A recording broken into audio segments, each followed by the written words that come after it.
Nyeniteka Emmanuel Sinzohagera arongoye inama nkenguzamateka ari kumwe n'umutambukanyi wiwe yaritavye umwiherero watunganijwe n'ishengero rya Methodist Uni rya Paroisse Rohero riri muri commune Mukaza igisagara ca Bujumbura kwigenekerezo rya 6 ntwarante no mwaka. Uwo mwiherero ukaba wari watunganijwe kugira ngo barabire hamwe uruhara rw'umuryango rukristo mu iterambere ry'igihugu. Umunyigisho yabashikirije Nyeniteka Sinzohagera yabibukije ko imbere yo kuba imiryango rukristo arabarundi aca basaba kwama bitwararika gukorera igihugu Imana yabahaye no kwama baterera mu bikorwa vy'inyubako rusangi biba biriko birangurwa ku mitumbi wabo.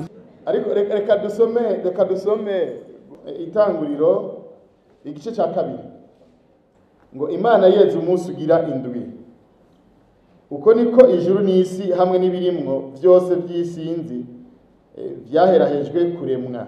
Ku munsi ugira indwi Imana iraheza ibikorwa vyayo yakoze, iruhuka ku munsi ugira indwi ibikorwa vyayo byose yakoze. Nuko Imana ihezagira uwo munsi w'indwi iraweza, kuko ariwo Imana yaruhukiye ko igikorwa cayo cyose cyo kurema yari imaze gukora. Amen.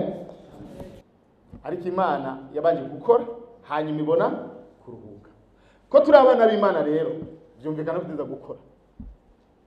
Nta excuse nimwe dufise yo kutagira yo kudakora. Mbere Imana imaze kurema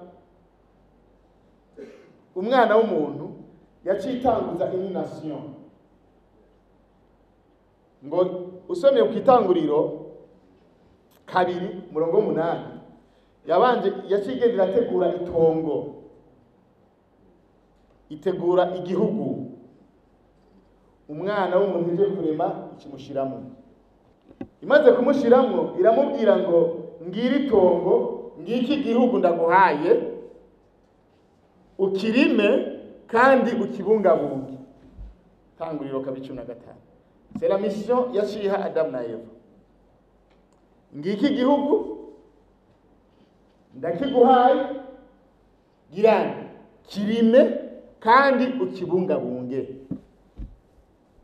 Ntaca igihugu Imana yaha Abisirayeli ikababwira ati ngiki ndakibahaye ne mukigabure, hanyuma umuryango wose witunganye, abazabajejwe ibi abazabajejwe ibigi.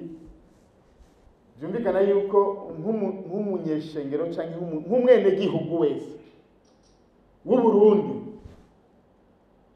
arafise uruhara rudasanzwe mu iterambere ry'igihugu ciwe. Iyo principe ya mbere. Mbere yuko tuvuga ati turi famille chrétienne, ubwa mbere turabene igihugu b'u Burundi, turabarundi. Kandi ko Imana duhaye igihugu cy'u Burundi, ni jewe nawe we dufise l'obligation yo kugikorera no kukibungabunga. Kuko niyo ya obligation yaha Adam na Eva. Irababwira ngo ngiri itongo ndaribahaye, genda murikorere kandi mugirene mubungabunge itongo. Natwe nk'abarundi igihugu Imana yaduhaye nk'abarundi ni iki gihugu cy'u Burundi. Ko turaba Kristo kandi Imana yacu akaba ari inkozi. Obligation ya mbere nuko igihugu cy'u Burundi Imana yaduhaye tugikorera tukakibungabunga. Ni byiza yuko nk'abarundi hambavu ko turi n'abanyeshengero bamwe muvuga ko turi umuco w'isi, turi umunyu n'andi majambo yose menshi cyane ari muri Bibiliya, duha akarorero kaba ingene abana b'Imana teza kwigenza. Bisigura yuko twategeza kuba abambere twitabira igikorwa cyose cy'iterambere, kutabasinda bibazwa mu gikorwa cyo guteza imbere igihugu. Guteza imbere igihugu umwe wese biramuraba. Ho rero nk'umuryango rukristo twisunze ko turi abana b'Imana, mfizi y'intama nayo bitendera nkase, twategerezwa gukora nk'uko Imana ikora, kuko Imana yacu ni inkozi kandi twumvise ko yanka ubunebwe. No kuvuga aho umuntu wese aherereye, nimba uri umwarimu kora kugira uteze imbere igihugu muri ico gisata cy'ubwarimu.